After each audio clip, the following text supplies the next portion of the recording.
சப்பாத்திக்கு எப்போ பார்த்தாலும் குருமா சாப்பிட்டு போர் அடிச்சிச்சா, அப்போ வித்தியாசமாக செம டேஸ்டியாக ஒரு கடாய் பன்னீர் மசாலா ட்ரை பண்ணி பாருங்கள்.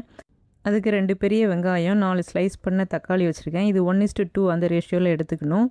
ஃபைனலாக ஸ்லைஸ் பண்ண பெரிய வெங்காயம், தக்காளி அண்ட் க்யூபாக கட் பண்ண கேப்சிகம் அண்ட் கொஞ்சமாக பெரிய வெங்காயம், அப்புறம் சின்னதாக 2 மிளகாயும் கட் பண்ணி வச்சுருக்கேன். நெக்ஸ்ட்டு 400 கிராம் பன்னீர் எடுத்து அதை க்யூபாக கட் பண்ணி வச்சுருக்கிறேன். இப்போ பாத்திரத்தை லோ ஃப்ளேமில் அடுப்பில் வச்சு சூடானதும் ஒரு 3 டீஸ்பூன் மல்லி, 1 டீஸ்பூன் சீரகம், 1 டீஸ்பூன் சோம்பு, 4 காஷ்மீரி வத்தல், இது நல்லா கலர் கொடுக்கும், அதனால் இதே சேர்த்துக்கோ. அப்புறமா 2 ஏலக்காய், 2 கிராம்பு, 7-8 மிளகு சேர்த்து கொஞ்சம் ப்ரௌன் ஆகிற வரைக்கும் ரோஸ்ட் பண்ணி எடுத்துக்கலாம். இந்த அளவு ரோஸ்ட் ஆனதும் நம்ம மிக்சர் ஜாரில் எடுத்துகிட்டு கொஞ்சம் கோஸாக அரைச்சி எடுத்துகிட்டு வந்துடலாம். இந்த அளவு கோஸாக இருக்கணும். அப்புறம் நான் தனியாக 1 டேபிள் ஸ்பூன் எடுத்து வச்சுருக்கேன். அப்புறம் ஒரு கடாயில் கொஞ்சமாக எண்ணெய் ஊற்றி நம்ம கட் பண்ணி வச்சுருக்கிற பன்னீரை போட்டு லைட்டாக ஃப்ரை பண்ணி எடுத்துக்கலாம். அதே பாத்திரத்தில் கொஞ்சமாக ஆயில், 2 கியூப் பட்டர் சேர்த்து மெல்ட் ஆனதும் நம்ம இப்போ ஸ்லைஸ் பண்ணி வச்சுருக்கிற பெரிய வெங்காயத்தை அது கூட சேர்த்துக்கலாம். அது லைட் பிங்க் ஆனதும் கூடவே நம்ம கட் பண்ணி வச்சுருக்கிற தக்காளி அது கூட சேர்த்துக்கலாம். சேர்த்து நல்லா மிக்ஸ் பண்ணி விடுங்க.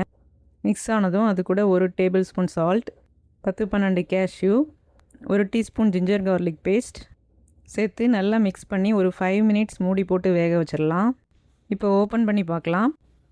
தக்காளி ஓரளவு வதங்கிடுச்சு. இப்போ அதை நல்லா மேஷ் பண்ணி விட்டுக்கலாம். நல்லா வதங்கினதும் நம்ம அதை ஒரு மிக்சர் ஜாருக்கு மாற்றி நல்ல ஃபைன் பேஸ்ட்டாக அரைச்சி எடுத்துகிட்டு வந்துடலாம். இப்போ கடாயில் கொஞ்சமாக ஆயில் சேர்த்து நம்ம க்யூபாக கட் பண்ணி வச்சுருக்கிற கேப்சிகம் அண்ட் வெங்காயம், மிளகாயை லைட்டாக ஃப்ரை பண்ணி எடுத்துக்கலாம்.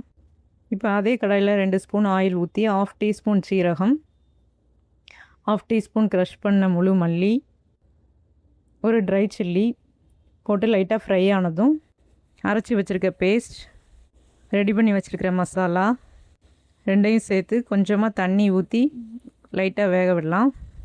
கொஞ்சம் வெந்ததும் ஃப்ரைடு கேப்சிகம் அண்ட் ஆனியன் சேர்த்து தனியாக எடுத்து வச்சுருக்கிற powder, 1/2 teaspoon garam masala, crush பண்ணி வச்சுருக்க கசூரி மேத்தி, தேவைக்கேற்ப சால்ட், கொஞ்சமாக ஃப்ரெஷ் க்ரீம் எல்லாம் சேர்த்து மிக்ஸ் பண்ணி கொஞ்சமாக தண்ணி சேர்த்து வேக விடலாம்.